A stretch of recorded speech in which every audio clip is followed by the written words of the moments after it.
Então, pessoal, até hoje eu não havia tratado aqui do tema da 123 milhas, está dando todo um rebuliço aí, toda uma questão bastante complexa, difícil até de entender como a empresa chegou nessa situação supostamente tão rápido, né? Parece que assim de uma hora para outra a coisa começou a degringolar e tudo mais. Então resolvi conversar hoje sobre esse tema aqui, porque se você me acompanha há algum tempo, você sabe que eu sou contador, né? Sou da área contábil, trabalho nesse setor aí, então esse tipo de coisa me chama bastante a atenção, e como é um caso que está aí no momento, né, um caso que está em alta e tudo mais, não estou acompanhando desde o início, vi reportagens de vez em quando, mas hoje estou trazendo aqui um texto então falando sobre a contabilidade dessa empresa e como ela de fato talvez esteja na raiz dos problemas que estão aparecendo agora, mais ou menos do jeito que aconteceu no começo desse ano com as lojas americanas, sobre as quais eu tratei aqui neste canal também. Então vamos dar uma olhada na questão contábil da 123 milhas. Antes disso, deixe o seu like e o seu comentário aqui neste vídeo, se inscreva no meu canal se você ainda não for inscrito, considere se tornar membro patrocinador do meu trabalho, com valores a partir de R$ 1,99 por mês, você me ajuda bastante, pode ter certeza disso, né? Estou vendo isso aqui no site Brasil Journal, sei lá. Então eles comparam o caso da 123 milhas, olha só, com a Enroll e a América Online também, né? A All que se fundiu com a Time Warner também depois, né, uma transação aí de quase 200 bilhões de reais na época, uma grana preta mesmo, né? Mas não vou entrar no caso dessas empresas do caso aqui, só vou dizer que esse site aqui, uma questão de opinião, uma coluna de opinião, mas eu achei bem interessante, eles comparam o caso 123 milhas, o que se sabe até o momento aí, com o que aconteceu com a Enroll e com a AOL também no passado, né? Então isso é algo que eles classificam como aí uma contabilidade criativa, né? Então, uma forma de você maquiar números nos balanços contábeis, uma coisa assim que infelizmente muitas empresas fazem, lançam mão desse subterfúgio aí para ter resultados melhores, para apresentar para os seus acionistas, para os seus investidores. Você sabe, a grande função da contabilidade, esqueça a questão estatal, né? Claro que o Estado quer a contabilidade para cobrar impostos das empresas, mas deixando esse aspecto de lado, que é uma perversão do sentido original da empresa, o que a contabilidade faz é prestar contas para os investidores, para os acionistas, tanto os atuais quanto os possíveis, né, os futuros, os eventuais investidores que venham a colocar dinheiro na empresa. Todos esses precisam ver um cenário econômico, fiscal, contábil que possa dar a eles condições de analisar a viabilidade do negócio ou não. Então a contabilidade tem essa função. Geralmente quando se tem alguma fraude contábil, ou é para sonegação de impostos, ou então é para enganar os investidores, os acionistas também, o que costuma acontecer em muitos casos. É, por exemplo, uma empresa muito grande, muito estruturada e tudo mais, que tem muitos diretores aí, tem um board que toma conta dos negócios ali e tudo mais, e que presta contas para os acionistas da empresa, para os detentores, aqueles que recebem dividendos e tudo mais. O que os diretores fazem é maquiar os dados para agradar os acionistas, né? A 123 milhas, sendo uma empresa pequena, nova, uma startup, pode-se dizer isso aí, talvez o objetivo de uma possível maquiagem contábil, uma contabilidade criativa, não estou sentenciando nada aqui, estou apenas analisando as informações que nós temos atualmente. Bem, nesse cenário pode ser que a coisa tenha servido para tornar a empresa mais vendável para alguém no futuro, né? Qual que é o caso aí? Tem uma notícia que saiu recentemente, né, em agosto, no final de agosto, passou meio batido aí, e que afirmou que a 123 milhas era a maior anunciante do Brasil em 2021 e o segundo maior em 2022, do Brasil todo, em todos os segmentos, tá? Isso aqui não é uma coisa só específica de vendas de milhas, nem nada disso não. Maior anunciante em 2021, segundo maior em 2022, gastou em 2021 2,37 bilhões de reais e 1,18 bilhões de reais. Estão somando tudo aqui, 3,5 mais ou menos bilhões de reais para uma empresa nova, recente, que não tem um grande capital para investir em muitas coisas, não é? Então isso aqui já chama atenção, mas que gasto é esse com publicidade, com marketing, né? Certamente você já cansou de ver vídeos aí dessa empresa antes dos vídeos aqui no YouTube, por exemplo, em outros lugares, né? Então certamente ela gastou muito dinheiro com isso aí. Será que foi um bom gasto, um gasto equivocado, um gasto acertado?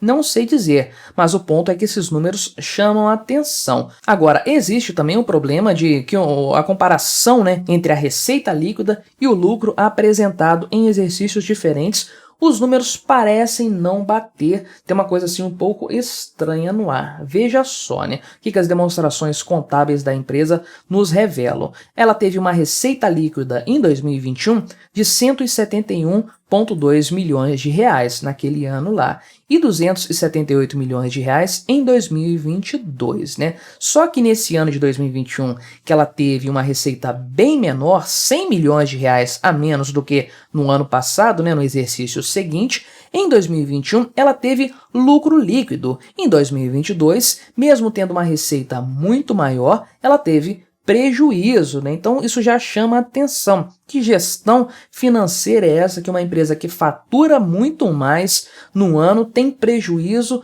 um prejuízo assim comparado, levando-se em consideração que no ano anterior ela teve uma receita menor e teve um lucro, né? Como é que a coisa parece não estar realmente casando? E você leva em consideração que ela gastou 3,5 bilhões de reais com marketing, com essas receitas aqui, parece que alguma coisa não está fechando, não é? Então, os números recentes da empresa, os resultados financeiros, dão conta aqui que ela teve 5,4 milhões de reais de lucro líquido em 2020, 16,6 milhões em 2021 e teve um prejuízo de 13,6 milhões no ano passado. Agora, como é que a coisa funciona? Como é que a conta fecha nesse sentido aí, com essas variações de receitas que não combinam com as variações do lucro e prejuízo da empresa? Pois é, fica aí a grande questão. Bem, o que pode explicar isso então no final das contas? Qual é o truque contábil que faz uma receita menor ser lucro e uma receita maior virar prejuízo? Pois bem, justamente a questão do marketing. Ao que parece aqui,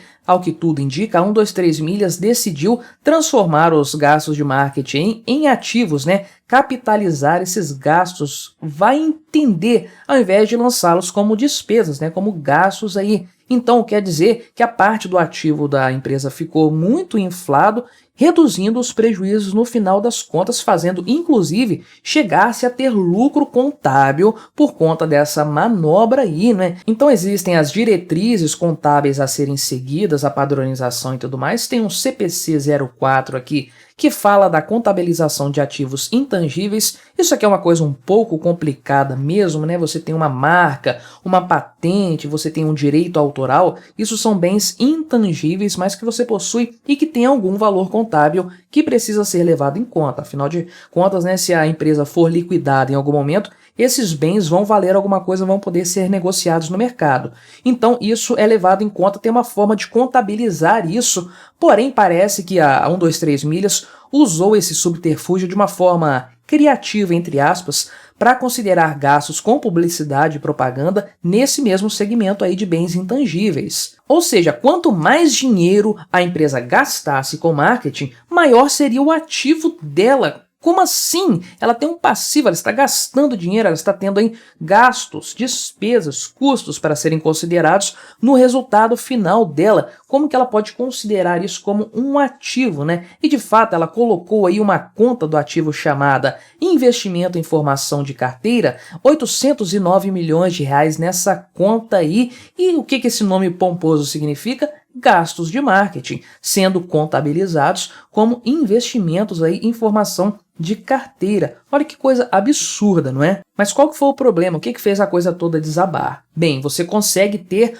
lucro contábil falso, você consegue ter números contábeis falsos. O que você não consegue ter é um caixa falso, você não tem recursos lá no caixa para pagar as suas contas, para fazer a empresa girar, ter um capital de giro e tudo mais. Você pode ter lá uma demonstração de resultado de exercício com um valor enorme de lucro ali e você não ter dinheiro para pagar as suas contas no caixa porque você usou uma contabilidade criativa nessa história, né? E foi exatamente o que aconteceu com a 123 Milhas. Ela ficou sem dinheiro, ficou sem recursos para pagar então recursos financeiros reais, conforme eles colocam aqui, para operar, para girar o seu negócio. Então o que eles fizeram? Descontaram os recebimentos futuros das vendas de pacotes de viagem. Por que eles podem fazer isso, né? Isso acabou aumentando a dívida da empresa, teve a alta de custos de viagens, alta dos juros, um monte de problemas aí também no setor macroeconômico, né? de forma macro e tudo mais, o que apenas piorou a situação da empresa, levando ela a entrar na recuperação judicial e tudo que a gente sabe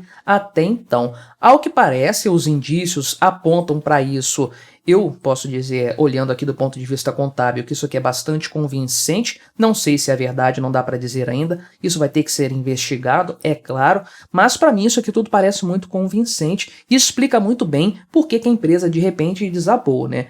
Quando acontece isso aí, você pode ter certeza, ou pelo menos assim, pode ter algum grau de certeza de que existe um truque contábil por trás dessa história. Porque uma empresa que vai capengando, você vê que ela está com dificuldade de pagar as coisas, a dívida aumentando ao longo dos anos e aí ela quebra em algum momento, bem, você conseguiu acompanhar esse percurso todo aí. Mas uma empresa que teve lucro 2 anos seguidos, teve um prejuízo e no ano seguinte entrou em recuperação judicial, tem alguma coisa estranha realmente aí, não parece ser um cenário crível, uma coisa assim que costuma acontecer no dia a dia. Achei bem interessante essa análise aqui, vamos aguardar os números aí, né? Porque você sabe, quando surgiu aquela primeira denúncia sobre as lojas americanas, o pessoal estava pisando em ovos, falando, não, é questão contábil, é meio estranho e tudo mais. Hoje todo mundo já chama de fraude contábil mesmo, porque ficou mais do que comprovado. Vamos ver esse caso aqui então, para ver se trata do mesmo problema, né? O que você achou dessa história? Colabore com o nosso debate, se inscreva no meu canal se você ainda não for inscrito e até a próxima.